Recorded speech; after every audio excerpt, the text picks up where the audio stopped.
Chiefs are more lucky than good, and good luck to them to flip a switch. Chris? No, they're really good. It's hard to explain, Rich. This year. I started out being like, everybody's like, what's wrong with the Chiefs? Like they win so close, like all these games are really close. They actually play above their talent.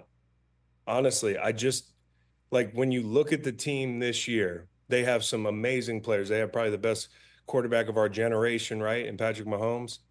Um, they have Travis Kelce, they have DeAndre Hopkins, they get Pacheco back. Like they've got some real Trey Smith, like Creed Humphrey. They have some good blue chip players, but they also have some huge holes, like offensively, right? Xavier Worthy has really come on for them, but it just looks like a lot of effort to move the ball, and a lot of it has been last year. I think the drops covered up for the big issues they had at tackle, where we weren't talking about the tackle issues. They go out and get a guy from BYU who's not ready. They go out and get Humphreys. He's not healthy now. They still got the same right tackle. They've tried different people left tackle. Now they've moved Joe Tooney out to left tackle, who to me, that's probably your best option. But overall, when you watch this team, it just feels like they're a good team that's great at winning games. And so I'm trying to make it a compliment because the defense is not what it was last year. And that's part of the reason I think it's going to be harder for them. You remember I got on this show and other shows last year, if you remember, when people were counting them out, and I said they're going to win the whole thing.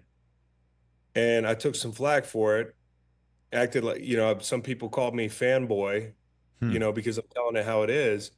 And what they do, they go won the thing. I'm not hating on them when I say it's going to be really hard to do that this year.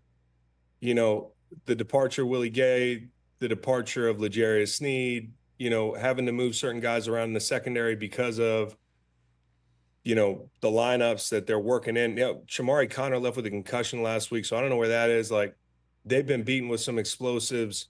They've had to manufacture some pass rush. Now they got a Menahu back.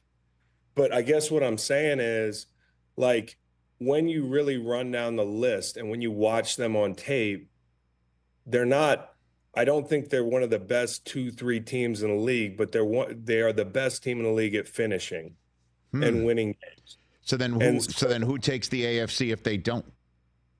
Chris? Well, it's all matchups, as you know, Rich. Yep. It's hard for me to say, hey, there's 1, 2, 3. I think the biggest question in my mind is, how does Buffalo match up with Baltimore if they see them again? The last time they played Baltimore, they had a lot of trouble.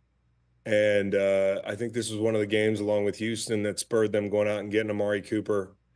And I also think they're playing at a different level now, right? So I think that matchup looms large in my mind. I think Baltimore is peaking at the right time, as you see Pittsburgh without Pickens last week, kind of looking a little hapless offensively at times. And the ceiling of that team can certainly be called into question.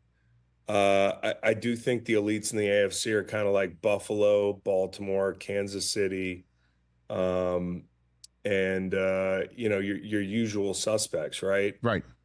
And so, like, to me, it just comes down to matchups, where the games are being played. That's why home field is so important to Kansas City. And now they're kind of caught between a rock and a hard place with having to decide on how long not to play Mahomes, if they're going to play Mahomes, if they're not. And I have not been on my phone, so I don't know if any news is broke today. Not yet. But I played with a high ankle for an entire year, shot it up. It's terrible. Like, it really is very painful. And he's had ankle stuff before. High ankles can also get worse, not just in the moment, but they can get worse, like from a macro sense, where you lose some of your ankle flexion. I played through a high ankle in 2011, contract year. At the year of my career, my ankle was never the same again. Having played through it, the lack of mobility that you get on the ankle. Now, it's not the same alarm you need to sound with a quarterback, but he's just got to be careful, and they need to be careful.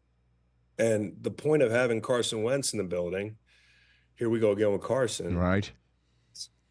He's there for a situation like this. And I do think he's going to play decent to pretty good ball for them. I mean, there's a range there. but I believe he's got it in him with Andy Reid's help, and they'll know how to work around this thing.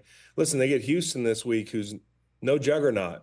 Houston's had a lot of trouble offensively, even with some of the shuffling of the offensive line that they kind of went through this week in a big win, but they scored 20 points. So all you got to do to beat Houston is probably put a 23 up on the board, and I think they can do that with a backup quarterback. So for me, it's go out, burn the ships, try to win this weekend, let Patrick get some rest, and you still have an advantage because that's how they got to win. They have to be at home. I really do believe that. They have to have home field advantage. It'd be too hard for this group to go on the road. Catch the Rich Eisen Show every single day on the Roku Channel, 12 to 3 Eastern, for free.